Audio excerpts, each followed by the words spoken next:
Argentina, a South American country, covers of the continent's southern portion. Argentina, the 8th largest country in the world, occupies an area larger than Mexico and the state of Texas combined. Argentina declared independence in 1819 after 3 countries of Spanish colonization. The name of the country comes from the word for silver in Latin, argentum, and Argentina is indeed a great source of precious minerals. Argentina's production of livestock and cereals, for which it was once ranked among the richest nations in the world, was more important, however. Argentina is a largely urban country despite the romantic lure of the pampas and the vast arid Patagonian landscape. Buenos Aires, the national capital with its ring of modern, bustling suburbs, has spread through the eastern pampas. It is among the most cosmopolitan and crowded cities in South America and is often likened for its architectural styles and lively nightlife to Paris or Rome.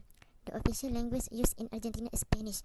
Also commonly used are a range of additional languages, including Italian, English, German, French, and indigenous. My name is Izzati Binti Musa. In this section, we will look into the legal system of Argentina. The legal system of Argentina is a civil law legal system. Every case is decided on its own merit according to law. They are not obligated to apply stare decisis, which is a legal doctrine that obligates courts to follow historical cases when making a ruling on a similar case. The judge makes a decision declaring and interpreting the correct applicable rule without regard to the legal ground given by the parties to the case.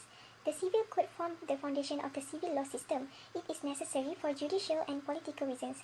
It gave new coherence and unity to civil law, and this would facilitate both the people's knowledge about the law as well as its application by judges. The judiciary is the branch of the government which administers justice according to law. The administration of justice is a power shared by the nation and the provinces. Each province shall enact its own constitution and elect their own officials and judges without intervention by the federal government. Argentina is a federal government. There are 3 branches of government. First is executive branch, in which the president has the executive authority and can enact order and regulations, also appoint judges. The president appoints the cabinet of ministers and is held by the vice president. Second is legislative branch, constituted by National Congress. There are 2 chambers, which are senators who represent their districts, and deputies, which represents the whole people of the nation. Third is judiciary branch. It is composed of federal judges and others with different jurisdictions, and of a Supreme Court with 9 members appointed by the President with the approval of the Senate, who may be deposed by Congress. Public Ministry is the high governmental organization, headed by a minister to manage a specific sector of public administration. In election, about 1/4 of the members of the Chamber of Deputies are women, but the Senate remains overwhelmingly male. Voting is compulsory for citizens aged 18 to 70. Beginning in 2013, those aged 16 and 17 were granted the option of voting. Is Argentina official language and accent differ by the country. Depending about one gender and how well-known individuals are, greetings often differ. They shake hands while saluting formally for the first time and gently nod their head to show appreciation. The abrazo is the most regular salutation between friends and relatives. It consists of a shake hand and a brief of embrace. Typical phrases that accompany with the greeting include Buenos dias, good morning, buenas tardes, good afternoon, and buenas noches, good night. Secondly, etiquette. There are simple etiquette that Argentina have practiced, which is that when in the company of women, heads are supposed to be described when entering homes, houses, and elevators. It is normal for intruders to give their seats to the pregnant lady or elderly in public places or in transport. The nationally recognized favorite sport is soccer, which was brought to the public by British soldiers in the 1960s. The 1978 and the 1986 Argentine national soccer teams were the winner of the World Cup and were runners-up in the 1930 and 1990. Paddle dog is a popular Argentine sport usually played on horseback, which was outlawed at the end of the 19th century because it became very dangerous, but made a comeback in the 1930s with an updated fatality rate is 2.3, only over the replacement rate of 2.1 birth per woman in the population. For both sexes, the life expectancy in Argentina is 77.2 years, however 73.8 years for a male and 80.4 years for a woman. Infant mortality is 9.0, that of children per 1,000 live births, and that below the age of 5 are 10.4 per 1,000 live births. The first period of schooling is split into 3 year stages equivalent to the junior and senior level of primary and secondary school. When this time of compulsory undergraduate schooling is completed, a student may or may not wish to resume his or her studies. Secondary schooling is in the process of being standardized into a 3-year polymodal form that requires students to choose the orientation of their studies. Higher education in Argentina is split into 3 phases: 3-year degree, 4 until 6-year degree, and graduate qualification. While tertiary education is regularly free, hidden costs such as housing, travel, supplies, and missed revenue make this less than a reality. Last but not least, throughout Argentine life, religion has played an important part in social and political life. Around 92% of Argentinians are priests of the Roman Catholic Church. Less than 20% are currently practicing, though. Around 8% of the population are Protestant.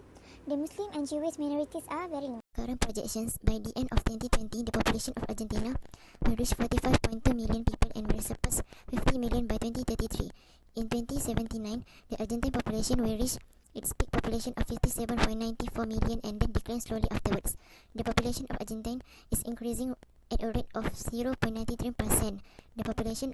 The city of Argentina is approximately 15 people per square kilometer, and while this is expected to rise in the coming decades, it is well below the world average of 15 people per kilometer. In industry, manufacturing is the biggest single area in its country economy, 50% of GDP, and is very much incorporated into Argentine agriculture, with a large portion of the country's modern fares being in rural in nature.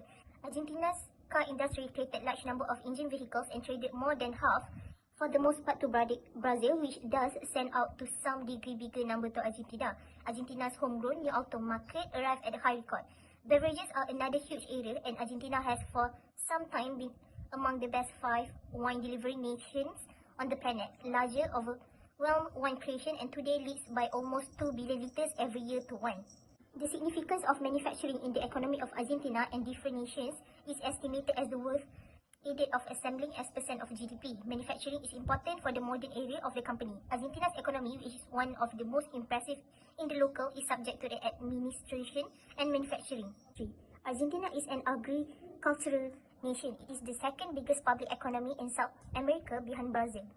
Argentina is one of the world's major farming makers, positioning among the top makers in the greater part of accompanying exporters of hamburger, citrus, organic product, grapes, nectar, maize, sorghum, soybeans, squash, sunflower seeds, wheat, and yerba mate. The service sector has followed a similar upward direction as the modern area. Argentina has some expertise in territories of cutting-edge benefits and is exceptionally serious in programming advancement, core focuses, atomic energy, and the travel industry. The phone and ITC area are additionally growing powerfully, just as travel industry, which is progressively turning into a significant.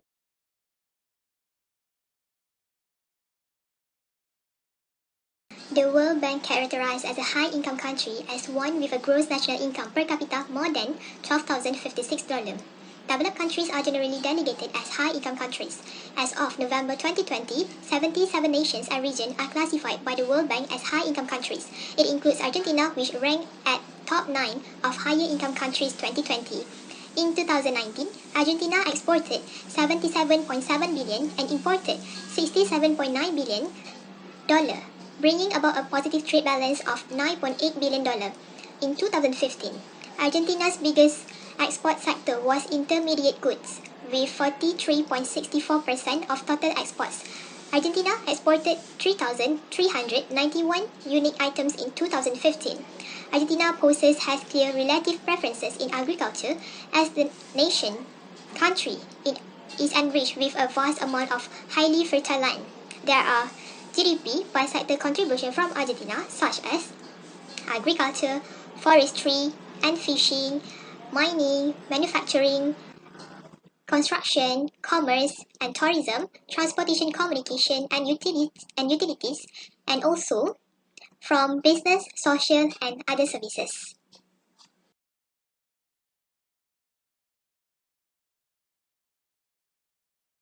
Conclusion, Argentina is a developing country. It is the second biggest national economy in South America behind Brazil. The country got profits from rich natural resources, which is the common asset, a highly literate population that full of knowledge, an export-oriented agricultural sector, and a variety industrial base. Argentina's economic performance has historically been very uneven, in which high economic growth alternate with severe recessions, especially during the late 20th century, and income maldistribution and poverty increased. From early 20th century, Argentina had one of the highest per capita GDP levels in the world and the third largest economy in developing world. Last but not least, today a high-income economy, Argentina maintains a relatively high quality of life and GDP per capita.